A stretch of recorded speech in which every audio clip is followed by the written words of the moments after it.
Então, pessoal, continuando, sabendo já conceitos básicos, agora a gente vai compreender o que faz um ímã ser um ímã a partir da experiência do cara que eu chamo de Oersted. Eu não faço a mínima ideia como pronuncia Oersted, ok? Então vai ser Oersted, beleza? Ok. Oersted, ele fez uma experiência do seguinte. Alguns dizem que foi acidente, outros dizem que foi realmente observado por ele, foi intencional, mas o que se fez? Ele desenvolveu um circuito elétrico. Eu vou colocar aqui, se eu vou desenvolver um circuito elétrico, eu tenho que ter um gerador, um fio condutor, não é isso? E um resistorzinho aqui. E esse circuito tinha um interruptor, uma chave, que abre e fecha o circuito. Beleza? O que acontecia? Toda vez que o circuito estava aberto, não tinha estabelecido corrente elétrica alguma, e que ele colocava um ímã próximo desse circuito, este ímã, ele continuava sob a ação do campo magnético da Terra. Então, essa extremidade dele, que ficava voltada para o polo norte geográfico da Terra, seria o polo norte magnético do ímã. Não é isso? E a extremidade que voltada para o polo sul geográfico da Terra, como está sendo atraído pelo polo norte magnético da Terra, essa região é o polo sul magnético desse ímã. E eles ficavam na orientação normal, o que quer dizer que se ele estava na orientação do campo magnético da Terra, este ímã que pode se movimentar livremente estava sob a ação única e exclusiva do campo magnético da Terra. Agora, toda vez que ele fechava o circuito elétrico, e vamos pensar na bateria aqui, no gerador contínuo, toda vez que ele fechava esse circuito, em que era estabelecida uma corrente elétrica aqui, este ímã rotacionava, mudando de orientação. E na hora que desligava, voltava para essa orientação normal. Na hora que ligava, voltava para essa orientação. O que ele percebeu? Que toda hora que ele ligava o circuito elétrico, a bússola movimentava. E se a bússola estava movimentando, é porque ela estava sofrendo uma interação magnética, uma nova interação magnética, no momento em que o circuito elétrico foi fechado e que foi estabelecido um fluxo ordenado dessas cargas. Massa, ok? Com isso, o que ele começou a concluir? Que o que gera campo magnético, o que gera propriedades magnéticas, é a existência de cargas em movimento. Cargas em movimento geram campo magnético. Rolou? Cargas em movimento geram um campo magnético. Tanto é que jamais, neca de catibiriba, eu terei em uma carga, em um corpo, um campo magnético sem a existência de um campo quê? Elétrico. Ok? Por quê? Porque só de ser uma carga vai gerar um campo elétrico no espaço. Se a carga estiver em movimento, além do campo magnético, além do campo elétrico, ela vai gerar um campo magnético. Por isso que essa parte da física, na verdade, a gente colocou como magnetismo ali, mas ela é definida muitas vezes como eletromagnetismo, porque não tem como eu dissociar o magnetismo da elétrica, uma vez que as cargas que são geradoras do campo magnético também são geradoras do campo elétrico. Então, são as cargas em movimento que geram um campo magnético. Então, como que eles começaram a criar ímãs artificiais agora? colocando estruturas que eu tenho o controle das cargas em movimento. E uma vez aquela carga em movimento, é gerado um campo magnético em torno dela. Tá? Ó, Alexandre, mas beleza. Num circuito elétrico eu consigo entender isso. E um ímã? E um ímã? Tem carga em movimento? E no meu corpo? Tem carga em movimento? Tudo que é composto de átomos, galera, vai ter carga em movimento, porque átomos têm prótons e elétrons e eles vão estar se movimentando ali. Quando eu falo de movimentos a nível atômico, existem 3 movimentos, né, que acontecem naquelas substâncias. Quais são eles? O movimento translacional,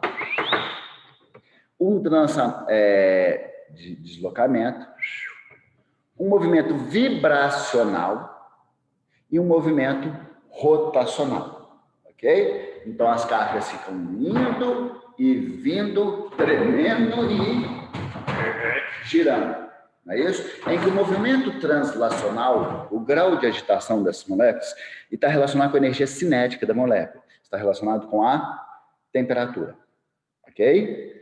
O movimento vibracional é uma assinatura, uma identidade de cada molécula. Cada molécula tem a sua vibração natural. Tanto é quando eu mando uma onda na mesma vibração natural daquele material, aquele material entra num processo que a gente chama de ressonância e começa a absorver aquela energia que está sendo emitida naquele material, a partir de pulsos de ondas, ok? E nós temos um movimento rotacional, que nos elétrons se dão pelos spins, né, velho? Os spins elétricos que acontecem em pares.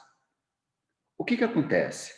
O spin, que é o movimento rotacional que os elétrons têm em pares dentro de um orbital, né, uma região de maior probabilidade de encontrar aqueles elétrons, é esse movimento rotacional dos elétrons que dão a manifestação da propriedade magnética nos materiais.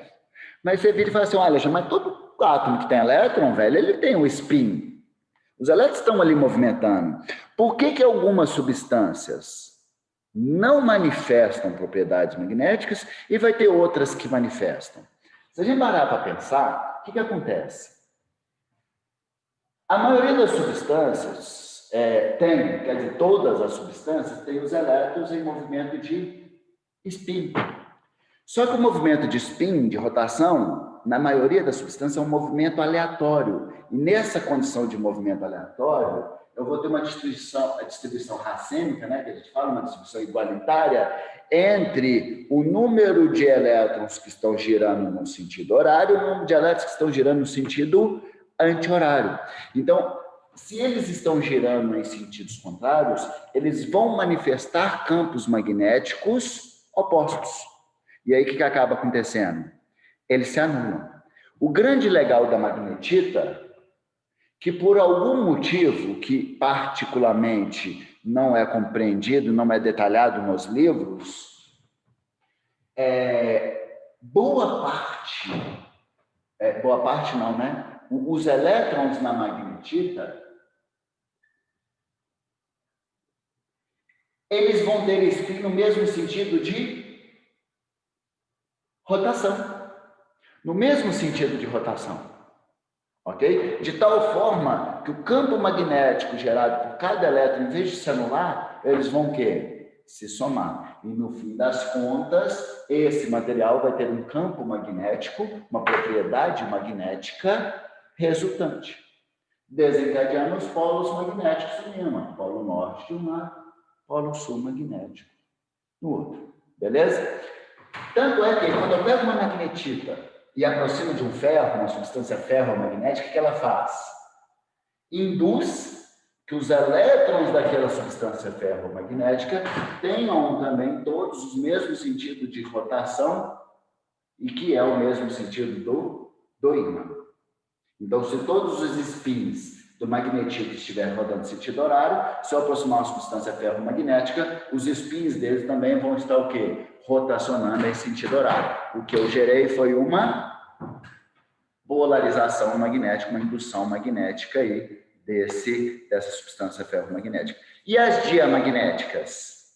Os ímãs, eles estimulam que todos os elétrons têm um sentido de rotação na substância diamagnética. Mas o sentido de rotação dos spins na substância diamagnética vai ser contrário da magnetita. Então, se na magnetita todos os spins giram em forma horária, na substância diamagnética vai rotacionar em sentido que anti-horário, o que desencadeia uma força de repulsão entre eles, porque eles vão estar manifestando as propriedades magnéticas opostas ali, garantindo que os polos se apresentem de formas contrárias também. E aí a força gerada vai ser uma força de repulsão. Beleza? Então, com isso, galera, nós compreendemos aqui quando que vai existir um campo magnético, ok? Quando que vai existir propriedades magnéticas, manifestação de campo magnético. Quando existir nessa estrutura cargas em movimento. Ah, mas num fio condutor, eu tenho um monte de elétrons livres que estava movimentando quando o circuito está aberto. E por que não manifestou propriedade magnética? Porque eu tenho que ter uma resultante desses movimentos, ok? Eu tenho que ter mais cargas movimentando para um sentido do que esse movimento aleatório que faz, no fim das contas, o mesmo número de cargas movimentando em um sentido vai ser igual das cargas movimentando em outro, e aí os campos magnéticos gerados por uma carga anulam-se do outro, ok? Se eu conseguir gerar uma resultante de movimento, e foi isso que aconteceu quando eu liguei o circuito, que foi feito quando o Oersted, né? Oersted ligou o circuito. Ele conseguiu gerar um fluxo ordenado das cargas, né? As cargas, pela diferença de força eletromotriz, né? Eu coloquei aqui o sentido convencional, né? Mas devido à diferença de potencial, elas começaram a fluir de forma organizada, né? Um fluxo ordenado, então tinha um sentido resultante que garantiu que essas cargas, o campo magnético gerado por elas, se somassem e manifestassem um campo magnético no espaço, reorientando o posicionamento daquela bússola que se encontrava próximo daquele circuito elétrico. E com isso, chegamos à grande conclusão, e é uma grande conclusão, porque foi a partir dessa conclusão que foi possível criar os nossos eletroímãs, né? Os nossos ímãs artificiais, a partir da construção de dispositivos que desencadeiam um fluxo ordenado de cargas no espaço. Massa, rolou? Então, essa é a nossa experiência de Oersted, que justifica por que corpos manifestam propriedades magnéticas. Massa? E aí eu vou dar um stopzinho. Falamos da experiência de Oersted e agora eu